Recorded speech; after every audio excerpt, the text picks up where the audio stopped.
What's up? What's up, everyone? Welcome back to another session of Coffee and Martial Arts. Salud, salud, salud. Cheers. Oh, yes. Nice coffee this morning and great guest we have today. Yes, sir. It's going to be an amazing show. As usual, always an honor and a pleasure to have all these amazing personalities, amazing martial artists that come here and they want to share their stories and their experiences and their wisdom gained through a life, committed to the arts. So it's always an honor and a pleasure. But before we go to present our guest, let me just say that we are going live, yes, sir, in our Facebook page, Master Frank Soto Kinetic Dragon. Yes, sir. Master Frank Soto Kinetic Dragon. Please like the page and follow us. That really, really helps us. And if you like this video, like and share it. And share it to your friends, right? If you like the video, just share it with everybody. If you don't like me, if you hate my guts, share this video with your enemies. I will bug them, but please share the video. That really helps, okay? So we're also going live through the Internacional with a C, Internacional Hall of Fame of Argentina, right? It's the fan page of the Hall of Fame of Argentina, and they make a magazine. They're still printed on paper. That's the only one down there in Argentina that do that, also in digital format, of course. We always collaborating with them. There's this month's article, Striking Arts versus Grappling Art. Which one is more effective? Of course, that's for you to read and, think about it. It's a reflection. Actually, it's an insight of what you can, about the arts and having an open mind and an open heart. So thank you to Maestro Juan Martín Álvarez de Argentina. Gracias, Maestro. Gracias por permitirnos compartir desde su página. Okay, so also, we are going live through our YouTube channel, the Kinetic Dragon channel. Okay, just click that Kinetic Dragon. The channel will pop up and we go live every Tuesday, Thursday, and Friday. We're going live with coffee and martial arts. So please, subscribe to the channel and click on the little bell so you get notified every time we go live. If you don't want to get bugged, just subscribe. It doesn't cost you anything, and it really helps us a lot to do this, okay? Also, we have already comments, okay? Oh, we'll bring it up in a bit. Okay, so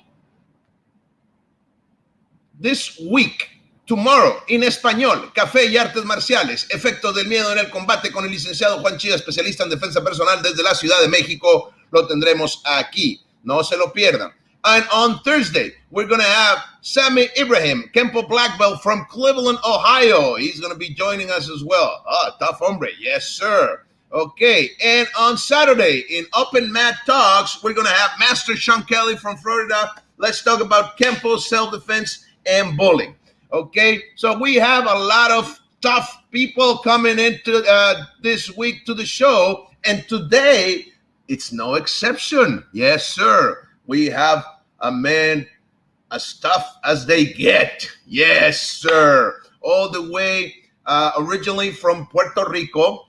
I've talked to him, text and stuff for the past 17 years, but we have never been face-to-face. It's funny because we keep avoiding each other. We go to the same event, but in different year.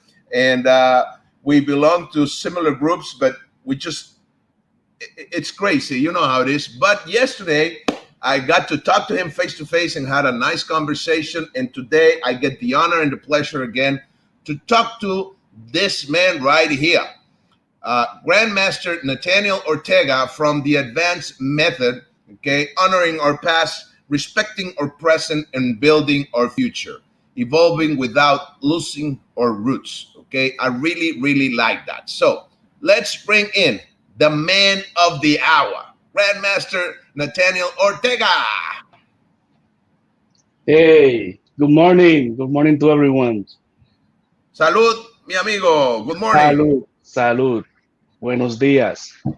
Buenos dias, maestro. Thank you for being here. Thank you for accepting the invitation. It's really an honor and a pleasure to have you on the show, sir. It's amazing for me because I admire your work, and definitely this is a great program that I never miss. It's 8 in the morning in Hawaii time, so every time I wake up and I see your program, is make my day. Really make my day because you have amazing people, outstanding grandmaster, and I learn a lot.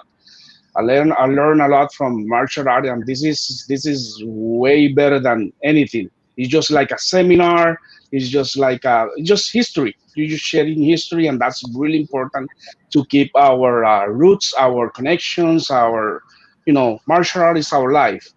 So this is the way that we should do it, sharing, spreading, and keep going. You're doing an amazing job, and I'm really, really, really happy for what you are doing there. You make my day. Thank you, sir. Thank you. Much appreciated. And I'm sorry I you have to wake up listening to me for an hour every morning. But, and now you have to wake up early to be here in the show. But that's why we need to have coffee, sir. Yes, sir. Okay, okay. I cannot have hot coffee here because it's a little hot, but I have a coconut water somewhere here. Oh, well, that's the beauty of being in the island, huh? You're in paradise. Yeah. Okay, well, let me just say we have some comments here. Some people saying hello. International Hall of Fame. Saludos, maestros. Casa de la Cultura China, Santa Fe, Argentina. Abrazo de corazón del Sifu Ernesto Corbrenner. Saludos, Sifu. Saludos. Maestro Luis Velázquez. Mis saludos, Master Soto desde Venezuela. Un saludo marcial a todos los 6 seguidores del programa. Gracias. Saludos hasta la bella Venezuela y a toda su hermosa gente. Mis hermanos, cuídense mucho. Que estén bien. José Morales, greeting to you both, gentlemen. Muchas gracias. Okay, sir. Well, every time that we have a new guest here in the podcast, in the show, I always ask if you can please share briefly, because I know it will take more than an hour, right, to talk about your beginnings. But how is it that you started in the arts? And how you got to where you're at today. For the people that don't have the honor or pleasure of knowing you, sir, they can get to know more of you, please. Well, I started in. I don't really remember when I started Okay. because I don't know when I have a little. When you're born and you are a little kid, you don't have. I don't know how back you can track your memories. So my first memories was in a dojo, in a martial art Wow. school, and I don't know how I get there. What I've been told, it's my dad bring me there, and it was not a fun place. It's not a play yard. Was not. That's what there was really hard times, and probably that is why I erase all my memories from. And I cannot tell you when was my beginning because really, I think that the youngest person in the class was me definitely, but no more less than 60 years old. So, You don't have kids class there in that time. so you can say you were born into the art, Yeah, they just put me there just right? to imitate or doing something. But was really, like I told you, it was not really fun times. It was hard times. It's really hard times because I don't have kids to play. Nobody Right. dress in black. Everybody do everything else. They dress on kung fu or white geese, and nobody black geese. And we was like a secluded from every other martial arts and was really strict, really close group. And this was in Puerto Rico, sir. Yes, yes, was in Puerto Rico. Okay, so you were born into martial arts basically because your father was already a martial artist. Yes, my father was a second degree in that time, black belt in Kajukenbo. Okay. So that was around 1974 when I born. Okay. But from there, let's put it 1975, 76, 77. somewhere So there. your first memories of life has to do with martial arts. Yeah, it's crying, painful. I mean, I hate it. Basically, for real, I hate it Oh, because I hear you. I try to perform, I try to follow what everybody's doing in the class, and I just fall. I try to kick and I fall, and I was the laugh. Everybody laughing at me. Right, right. And It's, then and the youngest one besides you was 16 years old. So exactly. from there on, Yeah, right? exactly. I was to keep on with the group, and I have to do it. It's a surviving mode that I have to put myself because I'm gonna have hard times if I don't do it So because that was a school. If I don't fulfill what is required in the school, I have problem at home. I cannot say, okay, it was a school a letter there. No, no. Whatever happened is bring it at home. I was in training 24 hours a day. I cannot say I'm tired. I cannot say, some stuff that normal kids wants to do. I cannot say that. so looking back at it, that we can say that that make you tough or tougher. Yes, yes. There's a story I started in 70s something. I don't have my white belt. I have to earn several times during 70s and 87. In 87, I have my yellow belt. So I've been in white belt, how long? 13 years. Wow. And every time I forget, remember, I was a kid. Every time I forget the belt at home, I said, oh, you are not a white belt. You have to go back to no belt and then wait to the retest and take away and take again the exam. Oh my, that's What but happened? Like okay. you said, that made me good because I understand the basic from A to C to I bet. Zeta C. Um, and basic is the component of basic is kicks, punch, strikes, movement, blocks, and you put all that together and make a technique. Right. So I had that basic for 13 years until the 87 that I was taking, let's put it, I take it more seriously because at that time I was thinking that there is no hope for me to get some anywhere. It's just a Right. punishment. Okay. So and when did it become a passion, or when did that shift to being something painful and punishment to something joyful and a lifestyle because you made a life out of it? When I was 12 years of training in 1986, training already, still white belt, and I have a fight in the school.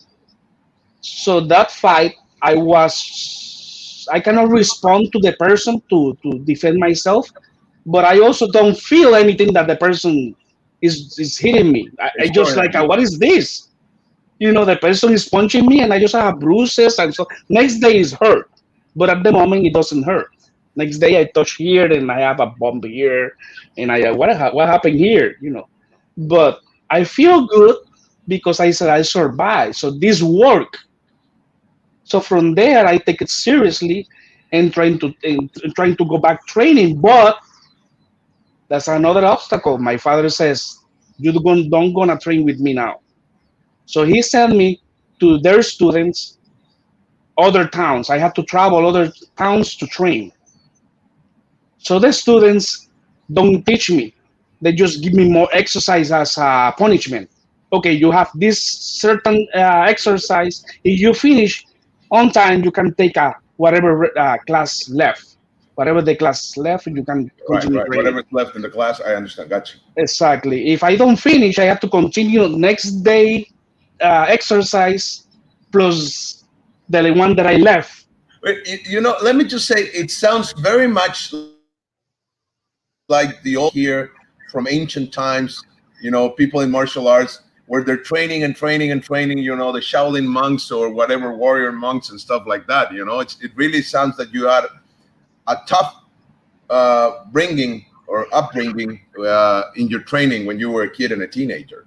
Yeah, it was really physical really physical. That's why I said I hate it. I cannot, as a kid, I cannot understand what I've been putting there in that way. But now I can see the results.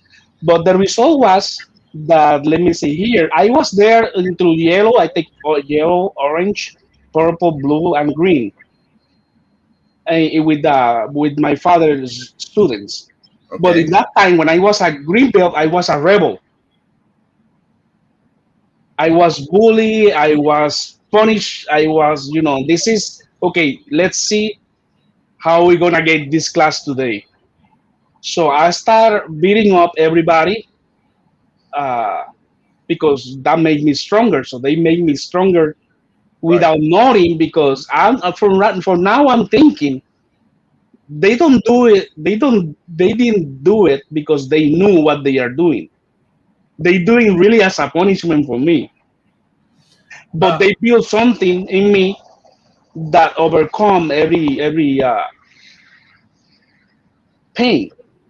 and it must be tough for a kid to be the son of the instructor or the sensei, right, or the sifu, right? Horrible. The answer is horrible. Was Okay. no fun. Was really no fun and really And why did you stay with the martial arts then? I don't have options. It's you do it or you do it or you do it. But you do now. Okay, I see the result now. After the 1987, I see that this work. So I have to So take all it that serious. sacrifice, all that things that they put you through really made a difference in you. Yeah. I really believe in martial arts because it works because I experienced that. I don't experience in that time as I can defend myself and like movies do. But when I receive the aggression, it doesn't hurt. I can I it was really this is it. It was a really weird moment. because because you were already used to the punishment.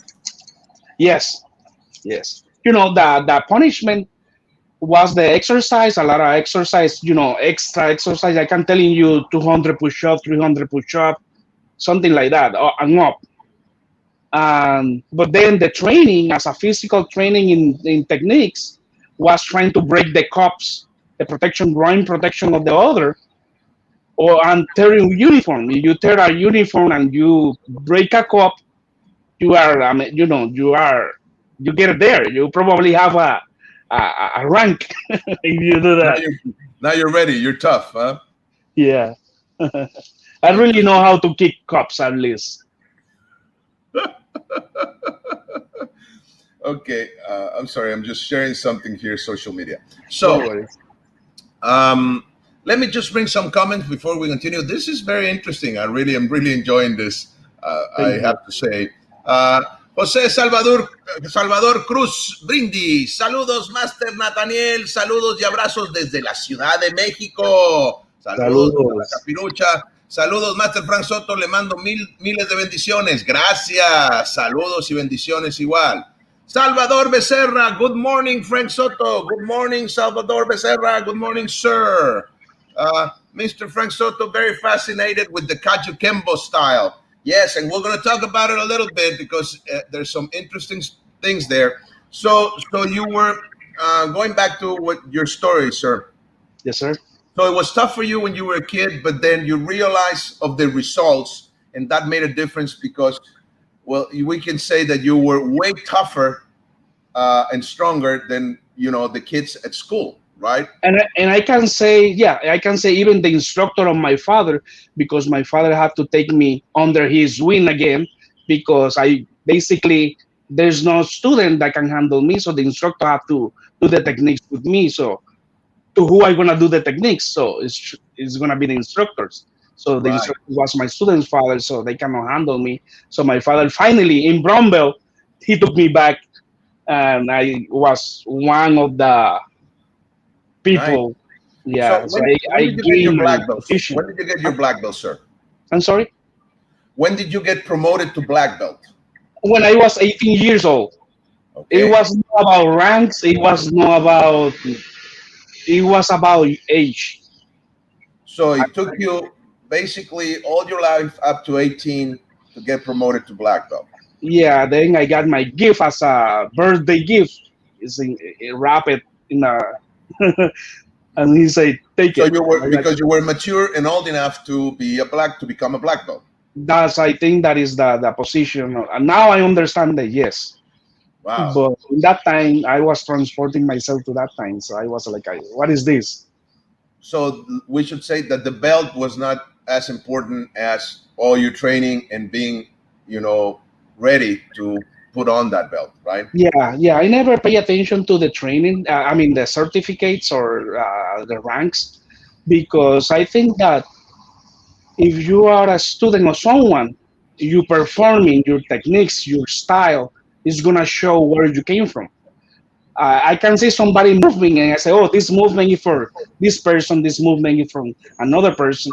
It's just because that you have the DNA of the instructor in you. You don't need to show a certificate. People gonna see your level and people gonna see who you are. So rank is just for bragging, I think. Right, right. They want to test. They want to see what you bring to the table, right? Exactly.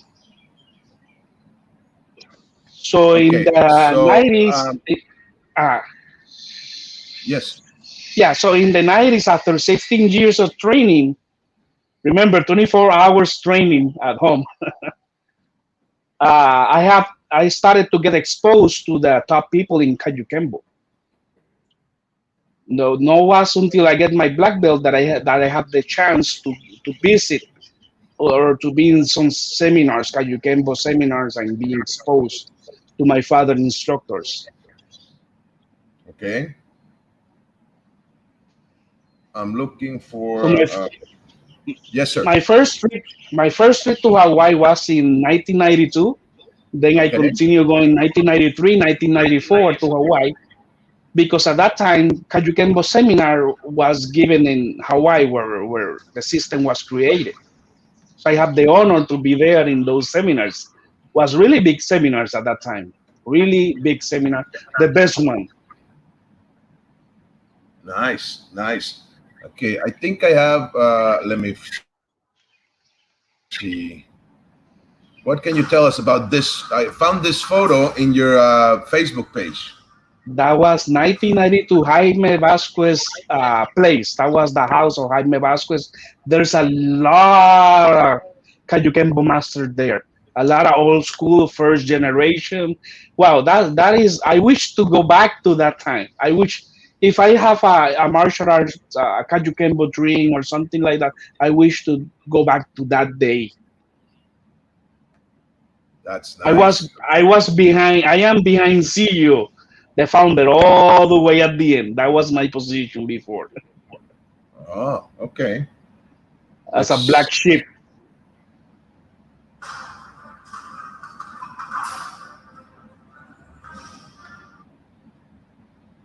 So that's your YouTube channel right there. Those are nice videos and nice moves.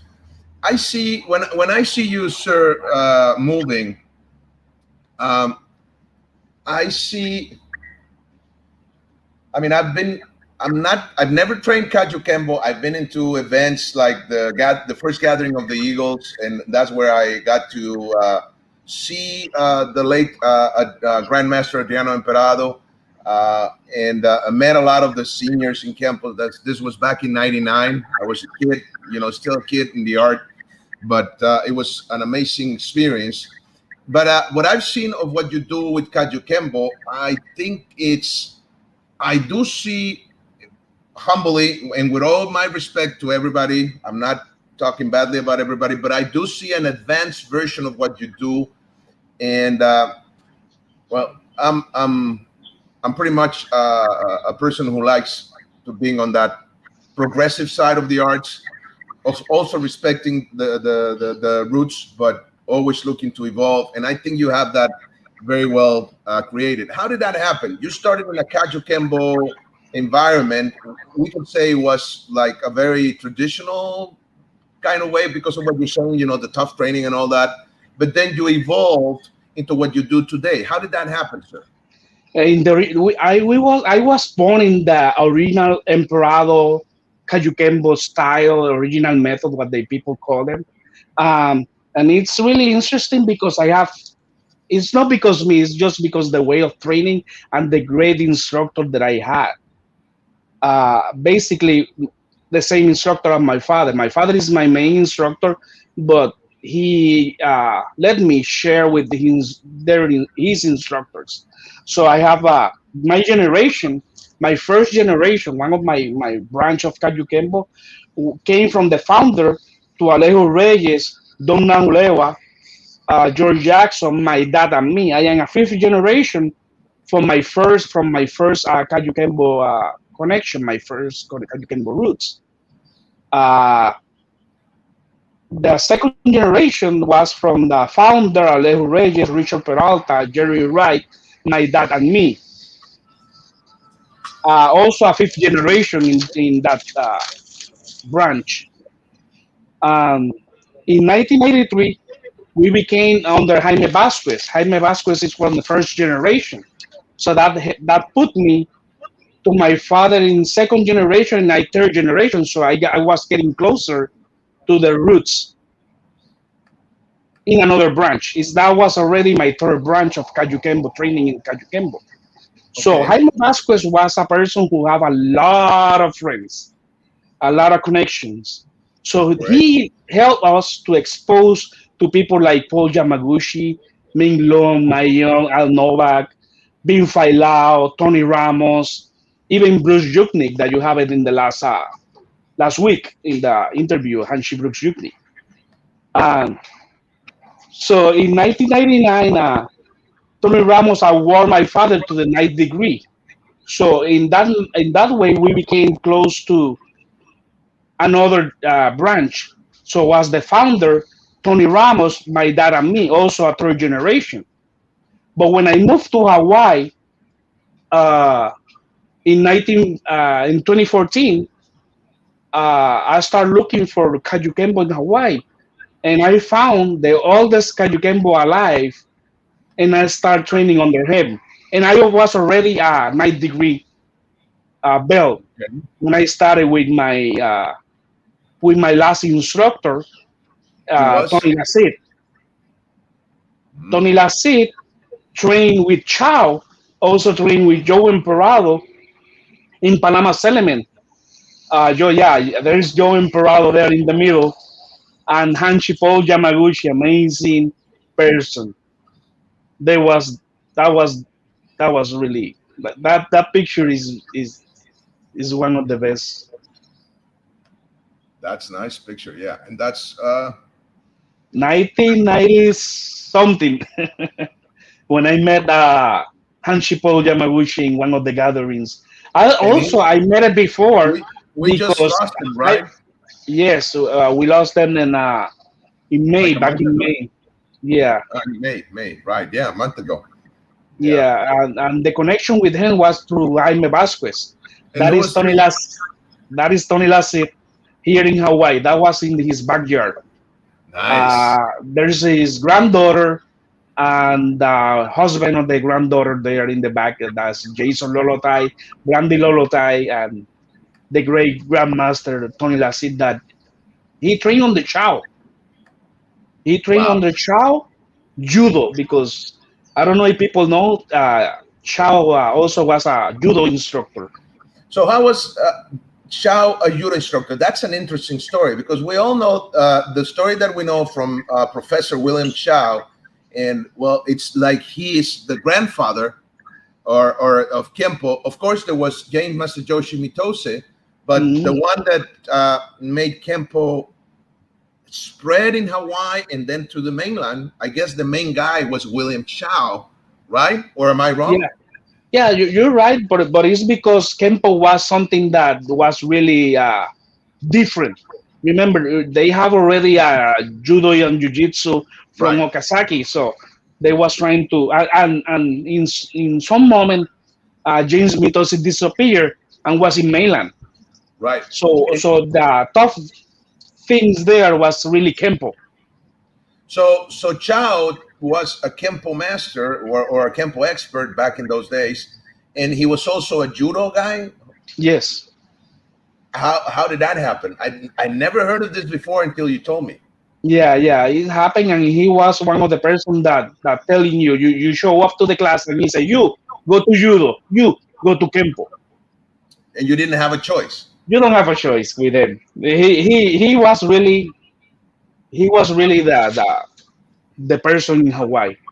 The rest of his student is not for disrespecting anyone. They just took his fame, William Shaw fame, and they put it themselves. Well, I guess he had fame enough fame to share, huh? Yeah, Let's just put it that way. Cool, cool. That's so cool. I mean, but then okay, when I see your advanced system, I also see that you use Kosho Ryu that you mentioned. You mentioned Master Bruce Jugnick, and this video over here that I'm sharing was the first video I saw on. I'm gonna put it on again. Okay, there we go. It's the first video I saw on the internet of Hanshi Bruzonic demonstrating, and I think it's very interesting. And you were the one that put that up. I think it was 2006, something like that, where you put it on. It was very early on YouTube years, you know.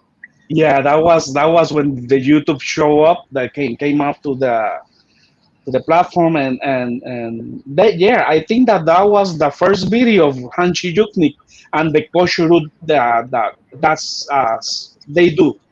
There's different. And I remember because you put part one out of three, and Yes, then it's so many. it took you like a month or so. I don't remember how long to put the second part, and then it took you more to put on the third. And I was like, God damn it! I want to see the second and the third part.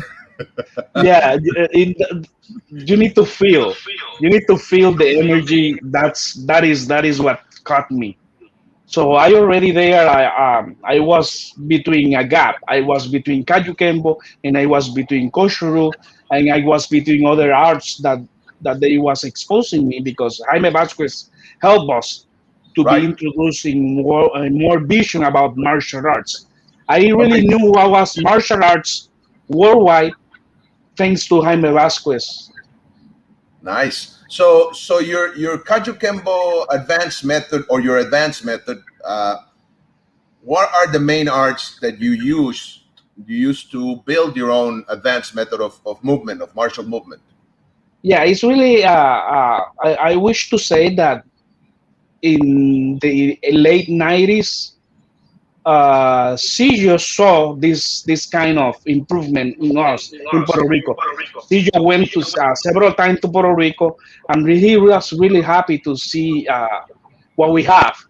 So we need to go separate ways. But Sillo let us as a free agents, as a free, and he acknowledged the advanced way because he saw something in the technique that is a little different, Okay. and it's not different. It's just that we went to go back to the old school and we bring it back, understanding each movement. For me, I understand more the basic because I was 13, 18 years in the basic. So if you got the how you call, the you have exam and then you have all the answers already. So it doesn't matter what exam they give you, you have all the answers. Nice. So the answer is all the material that they put it together on in the basics. So once you know the basics, you just put it together and you have any technique that you want. Any technique. You have to have a good punches, good strike, good movement. That is all the key. So it doesn't matter which style you go. You have to only learn. You need to learn their concepts. You need to learn the details, and that is how Kajukenbo was created. Kajukenbo they took from different. Uh, they took from karate. They took from judo. They took from kempo. So that's the way they build Kajukenbo. That's the formula. The formula is just training and have an open mind so you can understand other people's method, concept, way of thinking. So I love martial arts, so I can see anything in martial arts, and I just take it for me. Right, right. That's very interesting. So we can see that here. That is a little trying to don't hit the person, as Mitosi says. True self-defense is no contact, No body contact. no body contact. Okay, very interesting, sir. So by understanding the concepts and the principles of motion, you can blend whatever you want. You can look for those similarities, right? Is that what you're saying? Yes, sir. Yes, sir. Nice. I like that. I really do. Thank you. Okay, let me just bring some comments here. Maestro Montasser Newers says, thank you for your hard work. Salute for you and your guests. Thank you, sir. Salute. Okay, here's a good question. Salvador Becerra is asking, do you know if Kajukenbo practitioners, they still have gatherings similar like American Kempo karate practitioners? Uh, that's a little tough question to answer because now the way that they are building, and I will not gonna mention a specific person. Um, I like seminars. I love seminars because you can see master teaching, you can see people doing the lineage that they come from, and you like learning lineage, learning their interpretation of the techniques. But now the seminars they are doing on Friday. So if you work, you cannot go Friday to a seminar because you're working. You arrive Friday night to the some gatherings and stuff like that. So the tournaments normally are probably Saturday and half day or Sunday, or I don't know what Sunday is, just the awards. So it's more tournament and competition that gatherings like sharing techniques of I just love not that I am against tournaments, but if I go to some place I going to learn more than do a tournament that is just fighting, have a trophy and go home. Right. And so there are not many gatherings of the Kajukenbo world anymore, are they? No, no, not big ones. They got small one just for the organization, For their own independent group? organization. Yeah, with their own Right. people. Well, They invite I some hope, people outside. let me just say that I hope that this thing that we're going through right now, because we're going through a tough period here, all this pandemic and this virus thing and all the stuff that we're going through, it's Hmm. hard for everybody, and that it helps us reflect upon what's important, right? And I believe Yes, it's more important to get along and to find those and build those bridges of communication and respect. I yes. think we could benefit more if we work together, not getting into politics or anything like that, because that's not the purpose of this. The purpose of Hmm. this is to build those bridges and to show to people that we can get along and we gain more by adding and multiplying than by dividing and subtracting, right? Definitely. So that's why I'm very happy that you're here on the show. You are the first man of the Kajukenbo style that I have here as a guest. So thank you Yes. for that. And I hope I get to invite many more because I do like, and I, it's not just that I like Kajukenbo. I believe that it's an art that is very important in our Kempo history and in just main martial arts because it's part of the transition from China, Japan, coming through Hawaii and getting into mainland, and you know how the U.S. Exploded with the martial arts to the rest of the world, right? It's not that the rest of the world didn't have it; it's just that they put it on mainstream, right? Yeah. So I think this art should be more appreciated, and also all the practitioners and masters. So if anybody is watching this, please, you are more than welcome to be here on the podcast. I will be very honored to have you here to be able to interview you in a very positive way, and share this with our audience, because we get people watching this from South America, all the continent, Central America, North America, Europe. We even have people sometimes making comments from Japan, from India, from Indonesia. From it's amazing how the social media works now. So um, let's see. I found this. So you, sir, have had success not just teaching where at your own city and country. You also gone internationally. How was that, sir? That was amazing. I was in several countries. Don't have a school in all the countries. I just share the knowledge they give me the opportunity to visit them. It was Portugal, Belgium, Spain, Mexico, Kuwait, South Africa, Italy, France, Turkey, and Dubai. That's the places that I've been Wow. traveling and teaching almost. Uh, to those certain places I've been more than once. Before the pandemic, I was traveling almost every month to different place.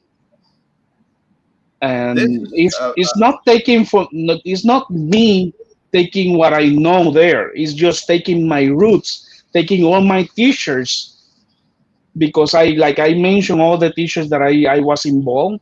I do the same thing in other the countries, so other countries know who those people are. It's very important for me because it's like I told you, DNA.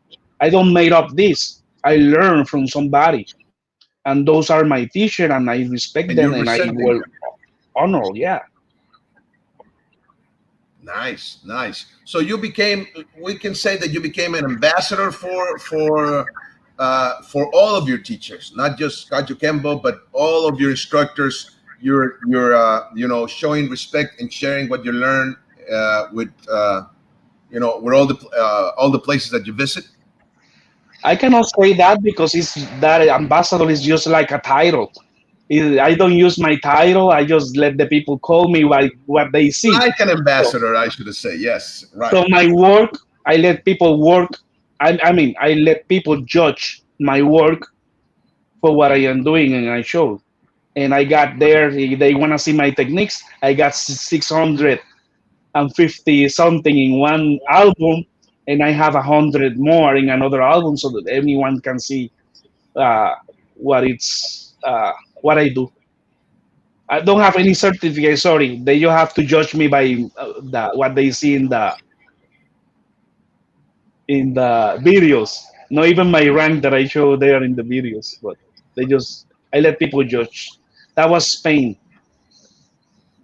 That's a little blend between Kajukenbo and all Kajukenbo with some movement of kosher.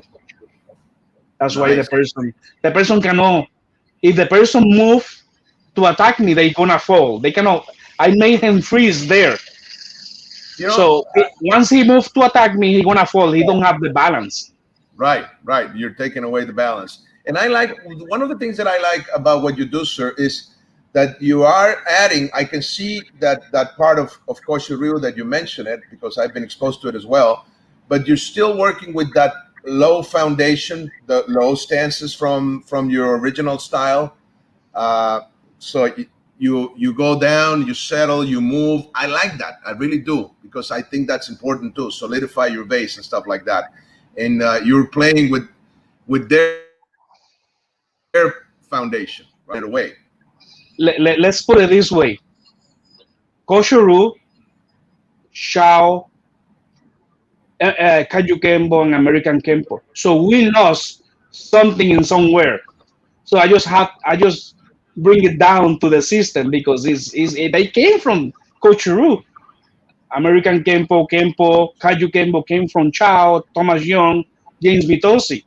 So James Vitosi was the one who bring the idea. We just miss the concept and adopt the concept by the different interpretation that his students gave to the arts. So we have more arts from one source. So that's what you're seeing there is just bringing down the source and trying to connect with Kajukenbo, what the Kajukenbo needs to know from the Koshiru. Is the roots. It's the part of the history. Nice. Nice. Okay. Uh, Jose Miguel Morales says, well said, Master Soto, or Sister Art Kajukenbo is the first American martial arts system. Full salute to our brothers and sisters out there. Gracias. Saludos, Maestro José Miguel.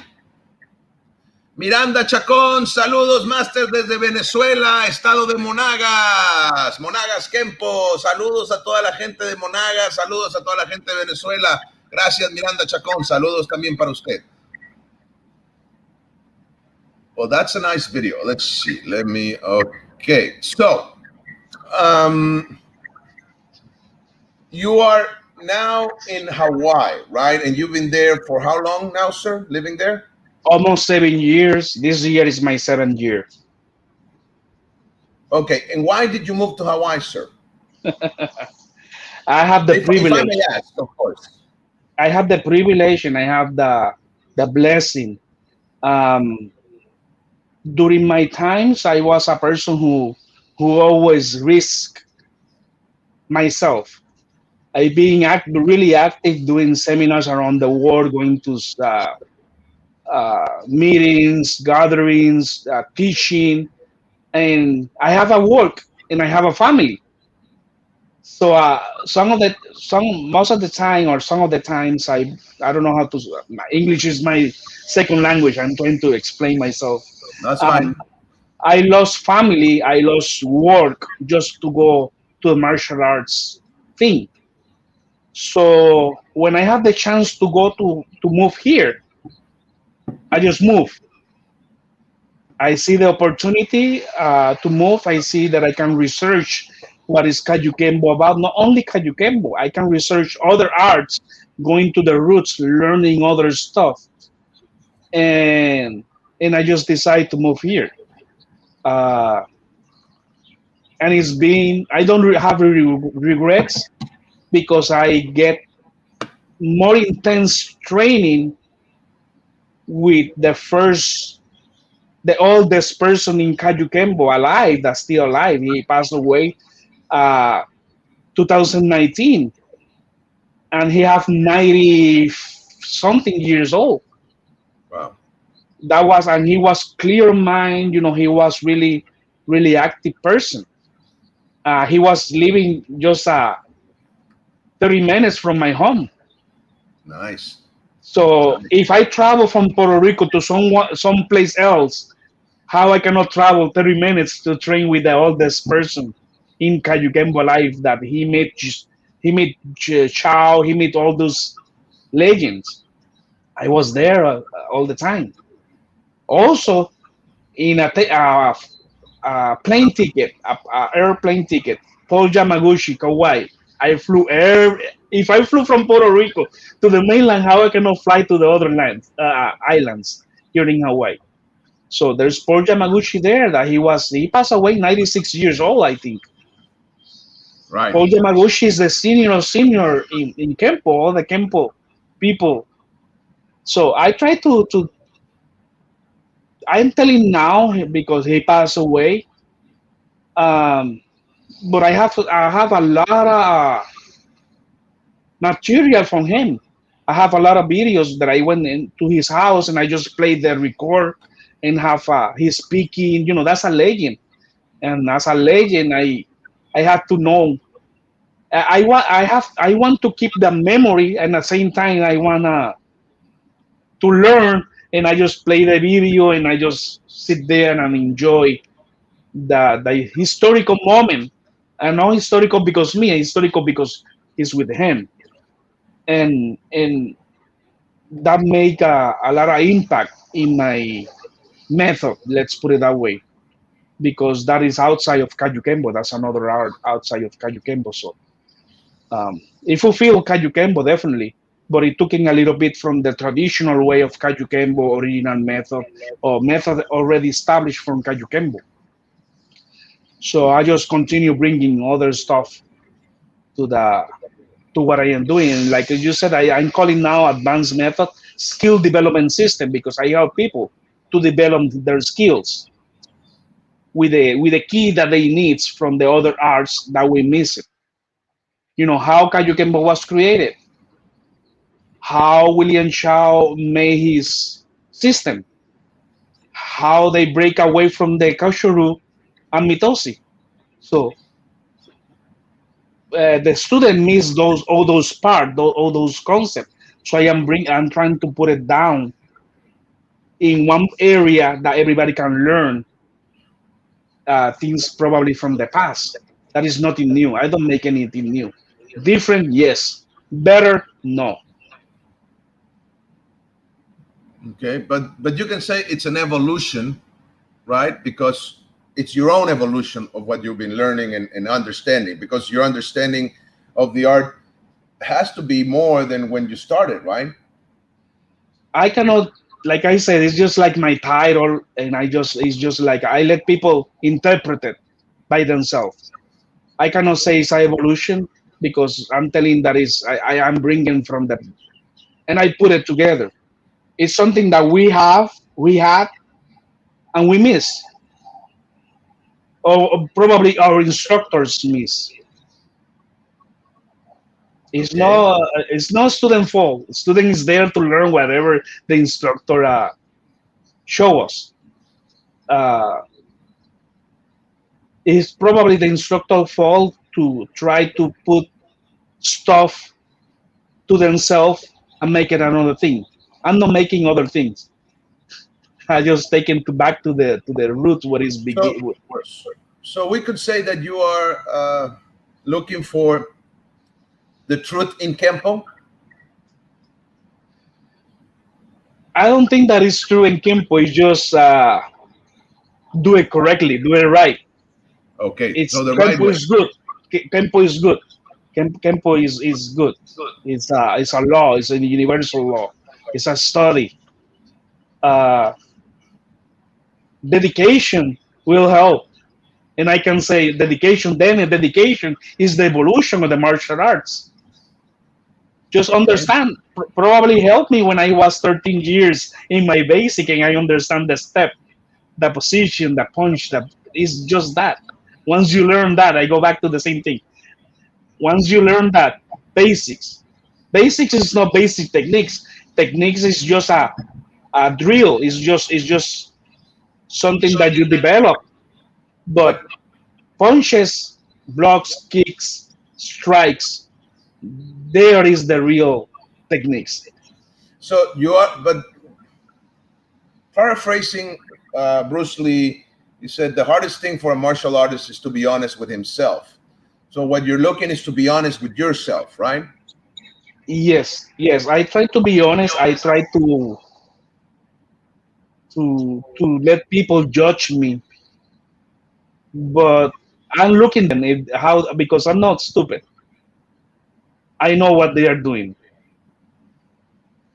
That's why I most of the techniques I just show up more technique. I put there more techniques than anything else, so people can see. People have questions, they can contact me. Right. But whatever you can see in one technique, whatever you can see in one movement, it took me 47 years. I'm 47 years old. It took me 47 years old to make a person make a comment about my technique that what he is seeing there. Well, there is your Facebook. If people want to reach you, they can reach you through here, right? Yes, sir. That's my Facebook, Nakama Okeakua. That means Nathaniel in Hebrew is the meaning. The meaning is Nakama Okeakua means gift of God. Hebrew Nathaniel is means gift of God. I just translate the meaning. Nice. I like that. Nice. Okay. Thomas Walker says, great show, guys. Kajukenbo was decades ahead of its time. Nice. I'm beginning my 49th year in it. No regrets year yet. Wow. Thank you, sir. Amazing. Amazing. Well, that's a lifetime in the art, like our guest here today. Thank you. Nice. Desmond Vidal says, greetings. Greetings, my friend. Thank you. Ok, Sebastián Andújar dice, ¿cómo ves el futuro del Kajukenbo? Un saludo. That's a tough question. Um, the next generation needs to do something to bring everybody back and learn history. That's When I say important. learn, when I say learn history, it's not about yourself. It's about you, the teachers that pass away. Go back and check your generation and trying to learn who was your first generation, who was that person, who's the second generation, who's that person. There is my generation. Oh, there is my generation. So go back, do a self study, think about the generations that you are from, check what generation you are, and go back and research. Wow, those are great memories, great memories. That was at the Ordonez, one of the founder at Grayside. Nice, nice. Well, sir, I gotta say thank you very much for this, interview, for accepting the invitation for this talk.